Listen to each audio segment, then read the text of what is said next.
Hello, I'm Tom Doctoroff. Welcome to iTV-Asia's advertising and marketing channel. With me today is Carl Preller, the head of Glendinning here in China and a close collaborator of JWT. Welcome, Carl.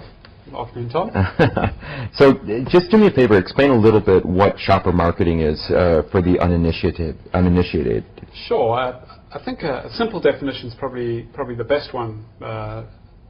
For us, shopper marketing would be any activity that we believe is building brand, category, or customer, being retailer equity in store.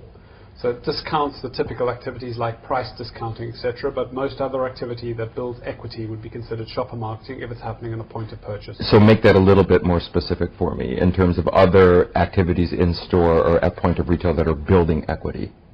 A typical type of activity would be a good brand activation activity that's happening in a Tesco or Carrefour and RT Mart.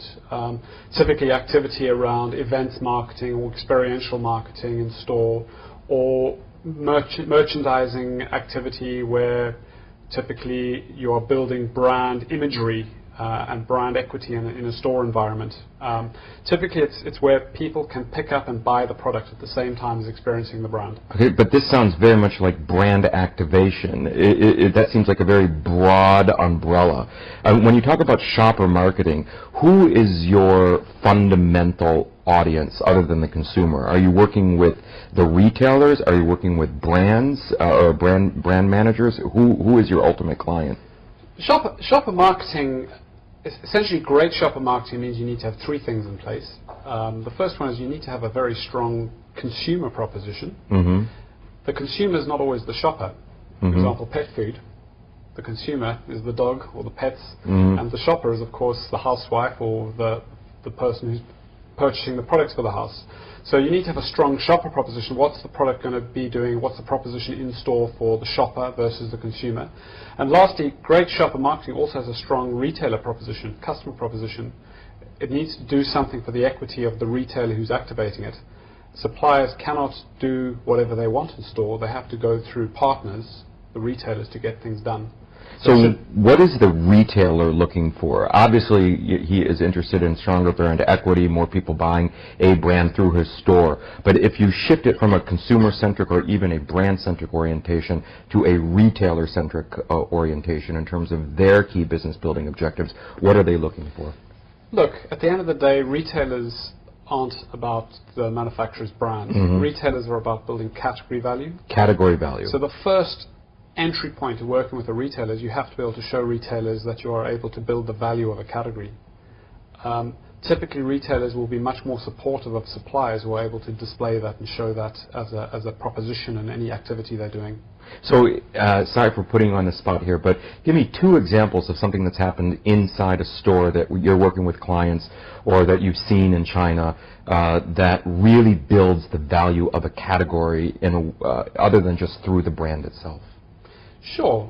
We were involved in a very good program with Unilever China several years ago, launching the problem for the category was the tea category, growing very slowly, not getting great in-store exposure, a lack of space, a lack of activity around the category. The brief really was to create a new way of doing business for the category. So we went through a program of understanding shoppers and consumers and customers, understanding what drives purchase and drives consumption for the category, and then setting up a set of business drivers for that category, which were then implemented in the point of purchase vision, a new vision for the whole category. So in other words, you're taking a category perspective in terms of how consumers go through their decision-making process as they consider purchasing something, and then you're also translating that into how the entire aisle is looking, how the brands are segmented, and how the benefits are coming through that segmentation. That's correct. The strongest brands in China today are brands that are probably building the category in the store. So good brand strategy should also be based around the category drivers. What's going to drive more consumption of a product like chocolate or coffee or tea? So to understand what you need to do at point of purchase, you have to understand what's going to drive consumption for a category first to do the right things in store. Secondly, is what's going to drive more purchase, what's going to drive shoppers to buy more products, and drive more shoppers into the store and the aisle as well. So this whole idea of having a category orientation, category development orientation, also through the lens of the retailer, as opposed to necessarily directly addressing the manufacturer's goals. Right? I said explicitly, is that a fair thing to say? Or the manufacturer is actually perhaps leading the train, but ultimately it's a category development perspective that you bring into the store? It depends. Your global retailers, your Tesco's, Carrefour's, Walmarts of the world, are the leaders of category management. That's what their business is about. It's about building categories. The suppliers, of course... suppliers meaning? Your manufacturers. FMCG manufacturers, of course, the good ones, are also built around building great category strategies. Very many of them are in very powerful positions in each category, so they're responsible for driving the category value as well as their own brands within it. So it's getting back to the manufacturer side. Which manufacturers, as you've been in China now for over a year, which ones are you impressed with in terms of how they've embraced category management to strengthen their relationship with the retailer? That's a great question. We've done quite a lot of retailer surveys. We spent a lot of time interviewing retailers around China. A couple of suppliers consistently stand out, particularly with the global retailers. It's your usual suspects of Procter & Gamble, Unilever, Coca-Cola.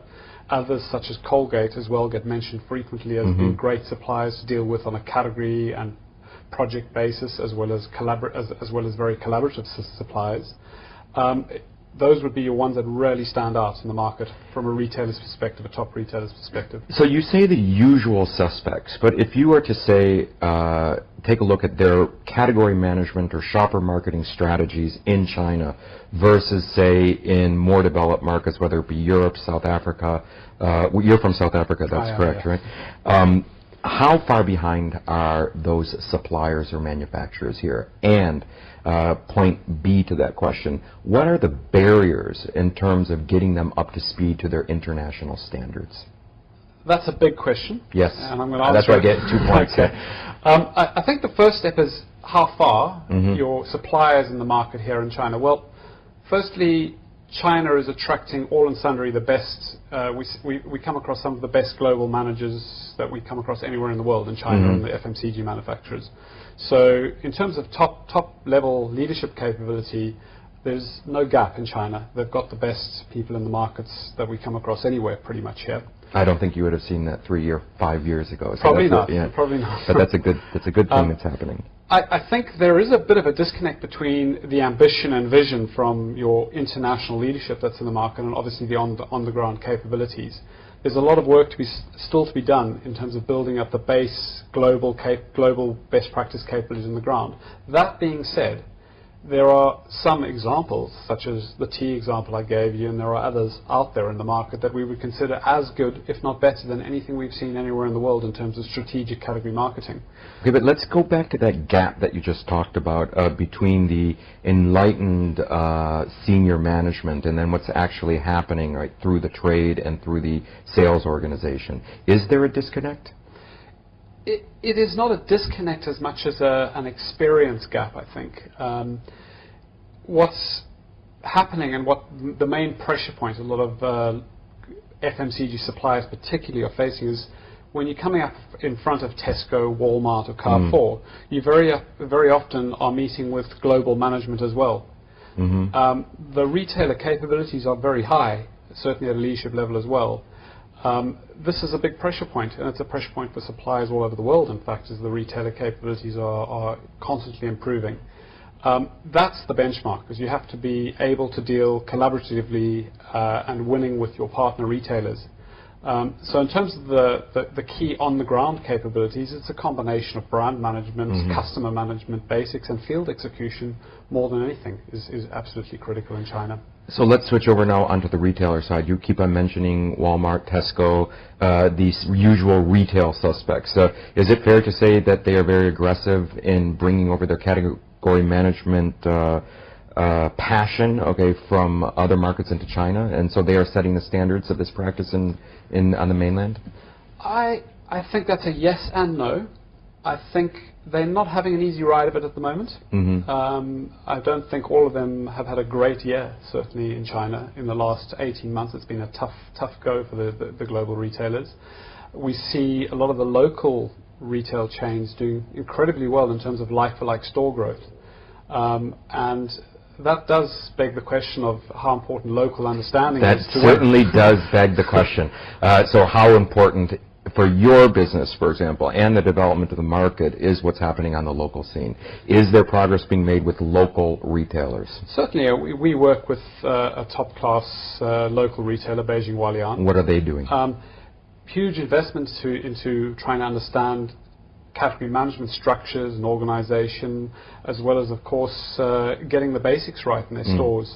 This is what I would consider an absolutely leading-edge retailer in many ways, and certainly in terms of its vision and ambition. Has it been translated yet into execution and implementation? I'm not going to talk too much. Obviously, they're a client of ours, so yes, they are involved in the long-term change project as many other retailers are in the market. I think the one thing that stands in good stead for the local Chinese retailers, and this is not just Beijing Hualian, is that they have a great advantage in terms of understanding the local consumer and local shopper, which is really hard to replicate for your Carrefours, Tesco's and Walmarts. If you combine that local understanding with first world category management practices, you've got a very hard mix to beat. And if I was a global retailer, that's what would be keeping me awake at night. I'm going totally off question here, but when you start talking about the combination of international standards and local know-how, tell me about Glendinning in China. I mean, that must be a very difficult thing for you to balance as well, no? You know, having the right framework, but still having the type of resourcefulness on the ground, and with your local consultants. Have you found that to be a challenge? It is a challenge in some ways. I think the Glendinning business, or Kantar retail business now, has traditionally, we've expanded around the world, including into China, with our global clients. So as they've moved, we've moved. And a lot of the demands we've had in other markets, including the UK and USA, have come with us into China. We're well placed to meet those. I think some of the demands of the local clients are probably more difficult to manage. Certainly, one of the big challenges most Western businesses have is getting a good powerhouse base of local clients in their portfolio. That's one of our core objectives going forward in the future as well. Well, going back a little bit, because I think that the penetration of local companies obviously is a long-term objective for any communications agency or marketing agency in this company. The subject of, we could go on for hours about that. But building world-class local go-to-market capabilities, all right, what are the 5 capability themes that we really need to be thinking about that are going to differentiate winners from losers? I think if you're going to break it down into 5, and there's probably many more than 5, to be honest, I think the companies that invest into their people are going to win. This is what's missing in China, and that's going to make the difference between a winner and a loser starting. And the investment of people goes into 3 big disciplines for me. The first is into, you've got to have great consumer marketing up front. You've got to understand, you've got to have great products coming to market that are consumer relevant for China. So let me be clear, you're talking here about the manufacturer.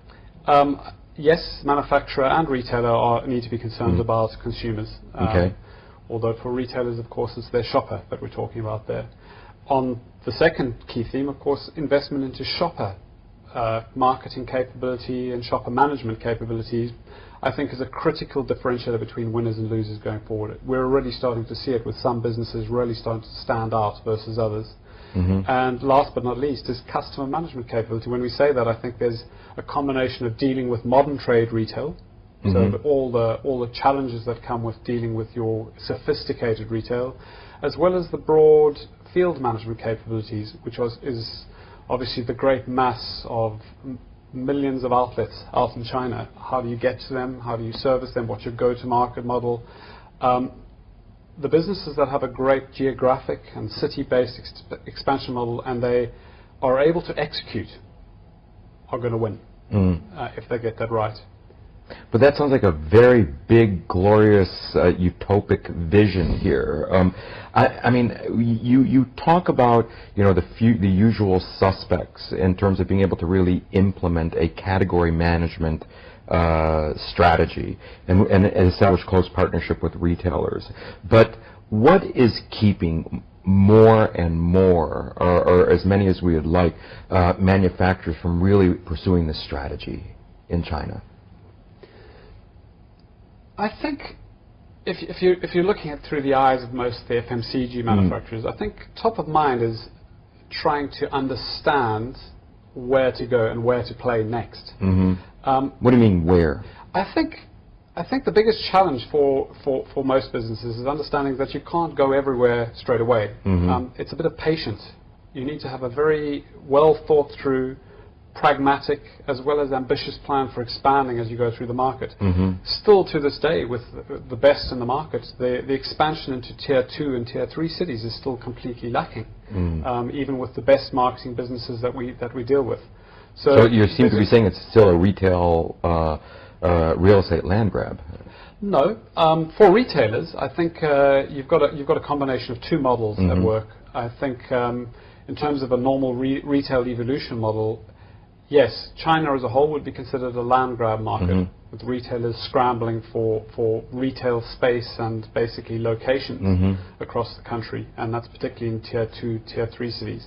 But then in your tier 1 cities, your Beijings and Shanghais, you could almost say the market's gone into a degree of consolidation, where the winners are starting to come to the fore and the losers are starting to suffer in these markets. So you have two sets of strategies. It's not one market, China, in that regard.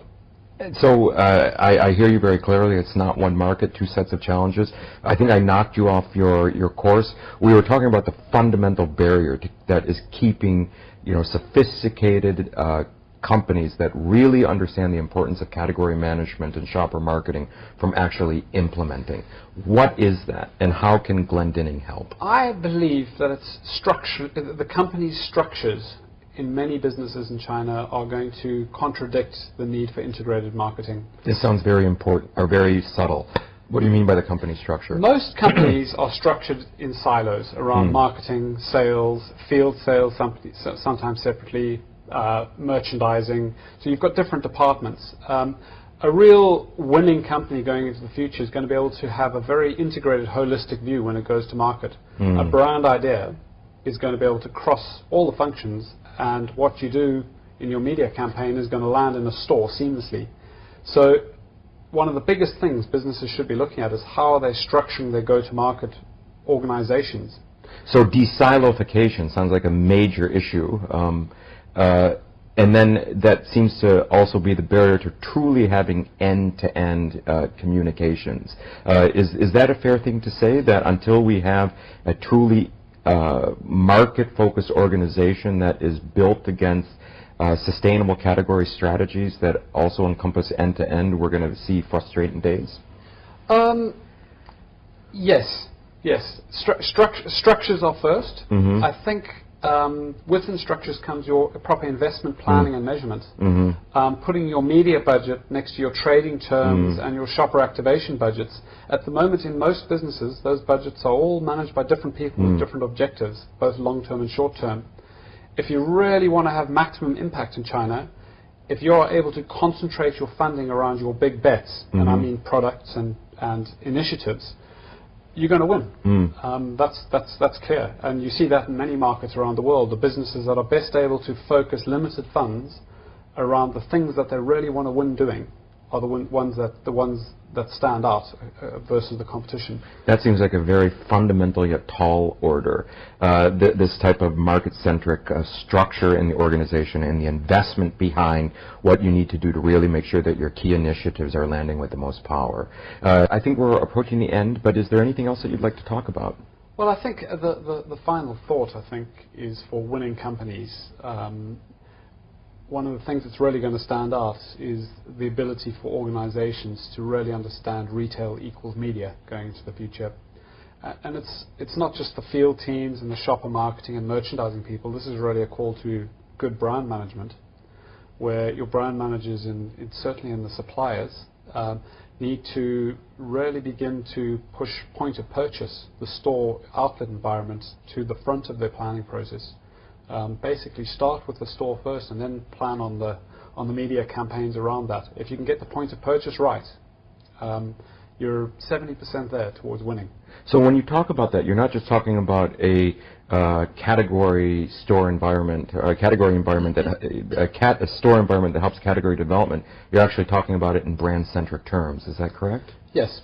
Right. So as a concrete example of that, you're talking consumer engagement and promotions, or are you talking about decoration or end-to-end marketing? What are you saying exactly?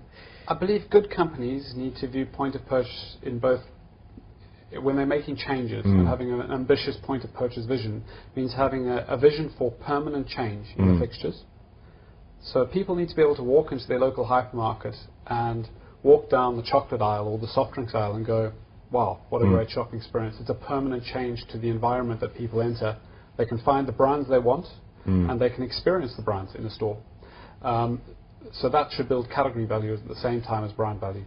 One final question is, I heard that you have a new relationship with Cantor Retail. What's that all about? Can you quickly cover that so we can move on? Sure. I think we're running out of time. Yeah. Glendinning is essentially part of Cantor Retail, the group. Cantor Retail consists of 4 very well-known industry names from strategic consultancy, which is Glendinning's main area, training capability, retail analytics, which is the Management Ventures International MVI business, retail consultancy, which is Retail Forward. We have businesses called Red Dot Square, which is part of it, which is a virtual reality center in-store business, and Cannondale, which is a retail tools business, assortment management, price management tools businesses. We're bringing these businesses together. So it sounds like by within a couple of years, Glendinning within the family of Cantor Retail will have a unique proposition here in China. So I think that's all the time that we have for today. Again, this is Tom Doctoroff on iTV-Asia's Advertising and Marketing channel, and thank you again, Carl Preller of Glendinning, for joining me here for this brief chat. Thank you, Tom.